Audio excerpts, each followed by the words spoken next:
अब श्रीमद् वाल्मीकि रामायण का 43वां सर्ग 43वां सर्ग। भगीरथ की तपस्या से संतुष्ट होकर भगवान शंकर का गंगा को अपने सिर पर धारण करके बिंदु सरोवर में छोड़ना और उनका 7 धाराओं में विभक्त होकर के भगीरथ के साथ जाकर के उनके पिता और पितरों का उद्धार करने का वर्णन है।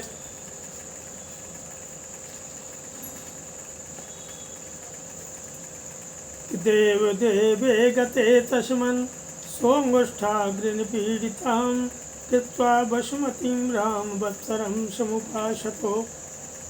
हे श्री राम, देवाधिदेव ब्रह्मा जी के चले जाने पर राजा भगीरथ पृथ्वी पर केवल अंगूठे के अग्रभाग को टिकाए हुए खड़े होकर के 1 वर्ष तक भगवान शंकर की उपासना में लगे रहे।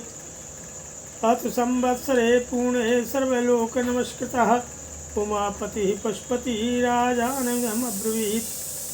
वर्ष पूरा होने पर सर्वलोक वंदित उमा वल्लभ भगवान पशुपति ने प्रकट होकर के राजा से कहा कि प्रीतस्ते हम नरश्रेष्ठो करिष्यामि तव प्रियम शिरसा धारयिष्यामि शैलराजसुतामहम्। हे नरश्रेष्ठ, मैं तुम पर बहुत प्रसन्न हूँ, तुम्हारा प्रिय कार्यवश करूँगा। मैं गिरिराज कुमारी गंगा देवी को अपने मस्तक पर धारण करूँगा। ततो हेमवती ज्येष्ठा सर्वलोक नमस्कृता तदा शाति महद्रूपं कृत्वा वेगं च दुस्सहम् आकाशात् पतद्नाम शिवे शिवे शिवस्रश्वतो। हे श्री राम, शंकर जी की स्वीकृति मिल जाने पर हिमालय की ज्येष्ठ पुत्री गंगा जी, जिनके चरणों में सारा संसार मस्तक झुकाता है, बहुत बड़ा रूप धारण करके अपने वेग को दुस्सह बना करके आकाश से भगवान शंकर के शोभायमान मस्तक पर गिरी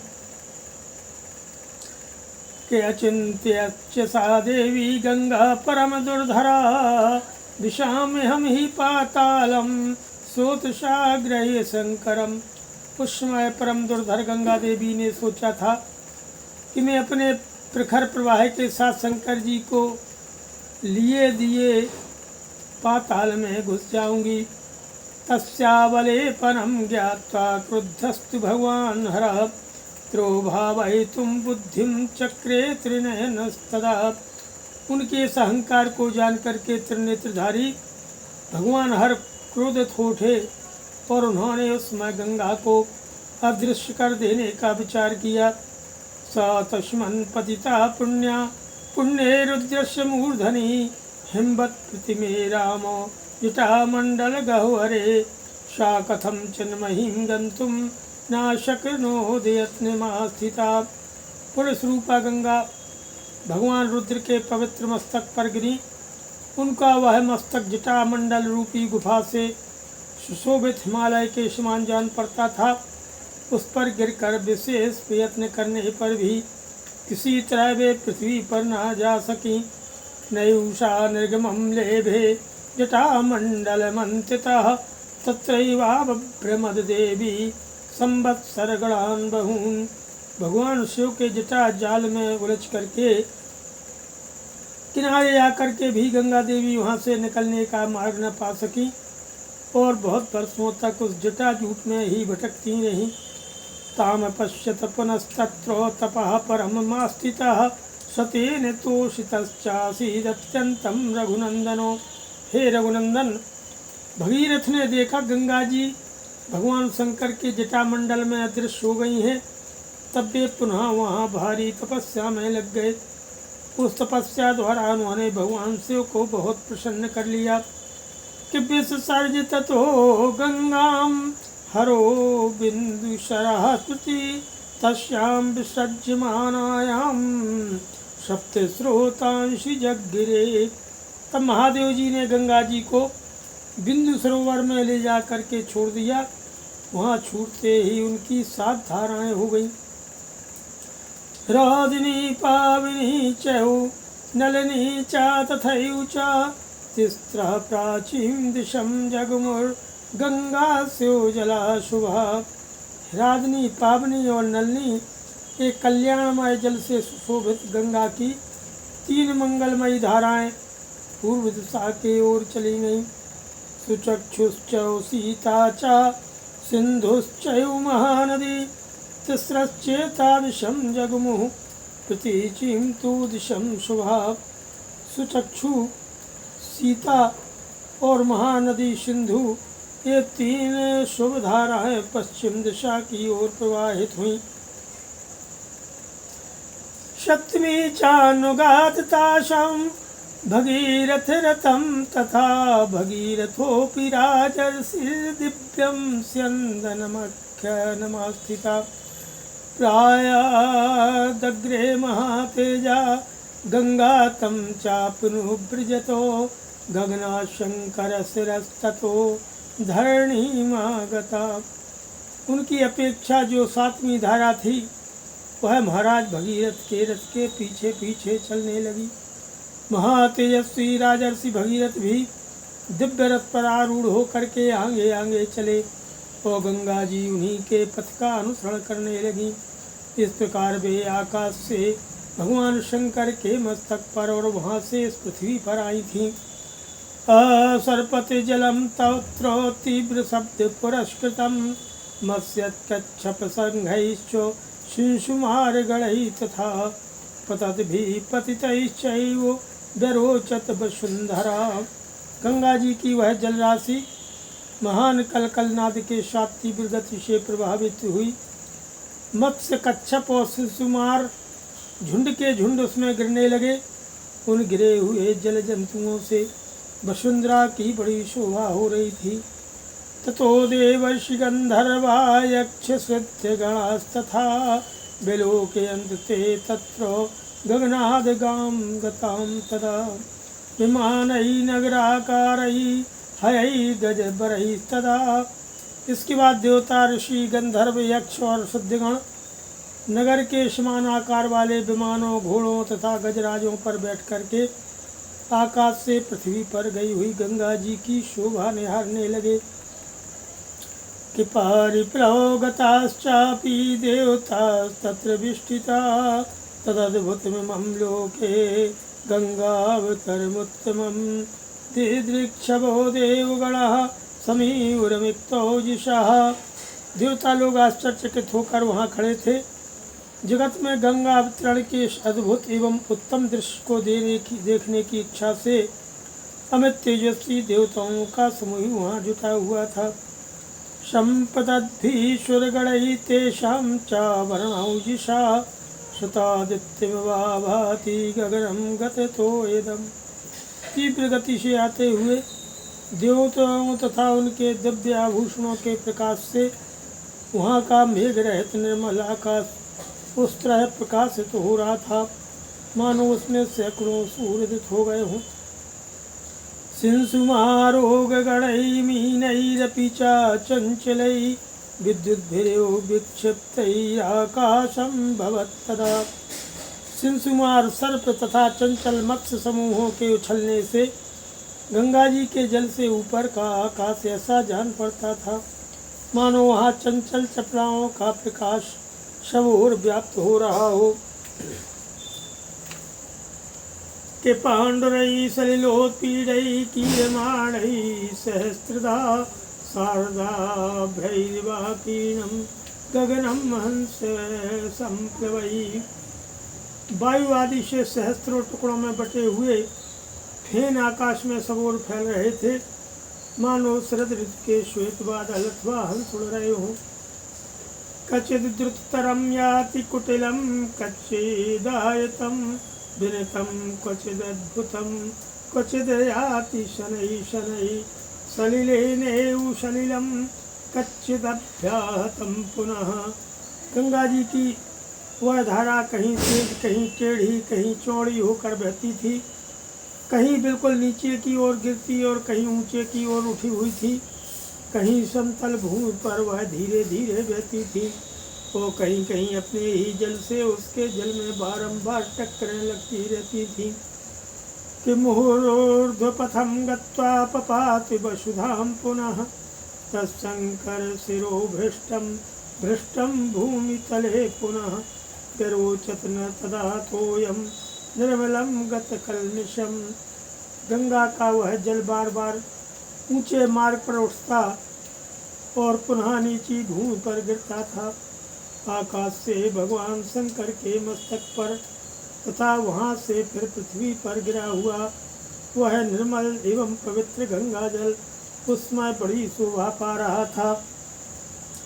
तत्र ऋषिगण संगंधर्वा वसुधा तलवासिनः भवांग पतितं तोयम पवित्रमिति पस्पृशुः।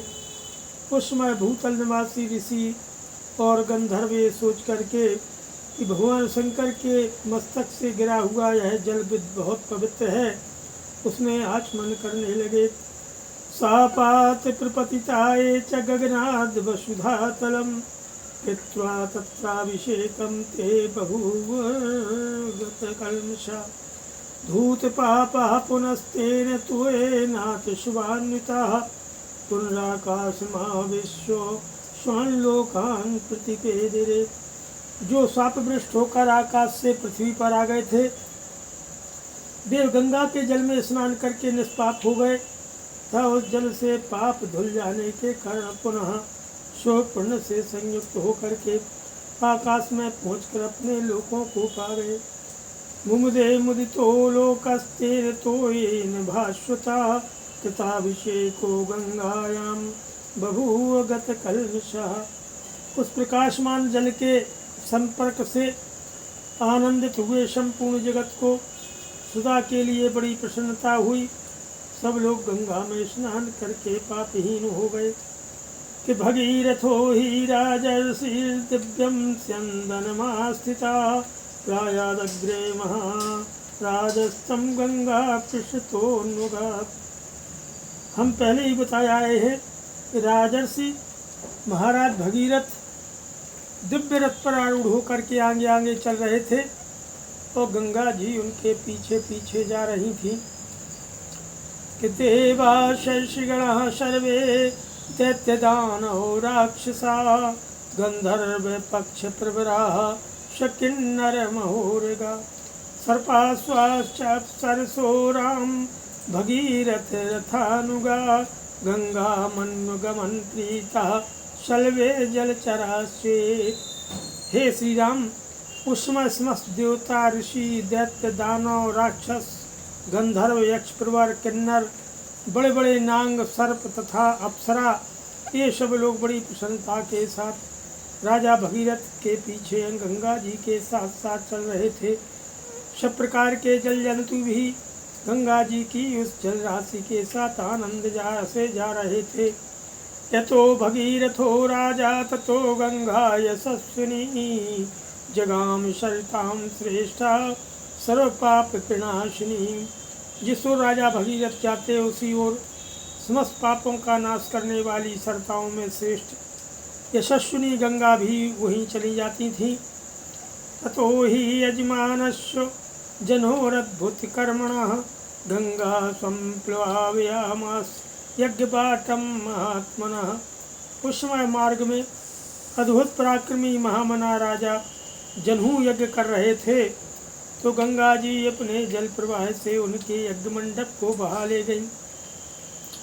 तस्यावलेपनम ज्ञात्वा क्रुद्धो जनुश्चिरागवो अपिबत्तु जलम सर्वम गंगाया परमाद्भुतम। हे रघुनंदन, राजा जनहू इसे गंगा जी का गर्व समझ करके कुपित हो उठे।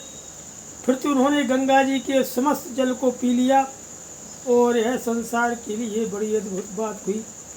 ततो देवास गंधर्वा ऋषयश्च सुविस्मिता पूजयन्ति महात्मानं जनहं पुरुष सत्यमं। तब देवता गंधर्व ऋषि अत्यंत आश्चर्यचकित होकर के पुरुष प्रवर महात्मा जनहू की स्तुति करने लगे कि गंगां चापि नयन्ति स्म दुहितृत्वे महात्मनः ततस्तुष्टो महातेजा श्रोत्राभ्याम सजत् प्रभु तस्माज्जनुसुता गंगा प्रोच्यते जाह्नवीति च। उन्होंने गंगा जी को उन महात्मा नरेश की कन्या बना दिया। और उन्हें यह विश्वास दिलाया कि गंगा जी को प्रकट करके आप इनके पिता कहलाएंगे। इससे सामर्थ्यशाली महातेजस्वी जनु बहुत प्रसन्न हुए और उन्होंने अपने कानों के छिद्रों द्वारा गंगा जी को पुनः प्रकट कर दिया। इसलिए गंगा जनु की पुत्री एवं जाह्नवी कहलाती हैं। कि जगाम चा पुनर्गंगा भगीरथ रथानुगा सागरम चापि संप्राप्ता सा सरितप्रवरा तदा रसातलोपागच्छत् सिद्ध्यर्थम तस्य कर्मणः। वहाँ से गंगा फिर भगीरथ के रथ का अनुसरण करती हुई चली। उस मत्सरताओं में श्रेष्ठ जाह्नवी समुद्र तक जा पहुँची और राजा भगीरथ के पितरों के उद्धार रूपी कार्य की सिद्धि के लिए रसातल में गईं। कि भगीरथोऽपि राजर्षि गंगा मादाय यत्नतः पितामहान् भस्मकृतान् अपश्यत् गतचेतनः। राजर्षि भगीरथ भी यत्न पूर्वक गंगा जी को साथ लेकर के वहाँ गए। उन्होंने साप से भस्म हुए अपने पितामहों को अचेत सा होकर देखा। अत तद्भस्मनां राशिं गंगा सलिलमुत्तमं प्लावयत पूत पापमानः स्वर्गम प्राप्ता रघुत्तमो। रघुकुल के श्रेष्ठ वीर, इसके बाद गंगा के उस उत्तम जल ने सगर पुत्रों की उस भस्म राशि को आप प्लावित कर दिया और वे सभी राजकुमार निष्पाप होकर स्वर्गलोक में पहुँच गए। श्रीमद् रामायणे वाल्मीकि आदि काव्ये बालकांडे 43 सर्गा। नमः। ओम सियावर रामचंद्र की जय।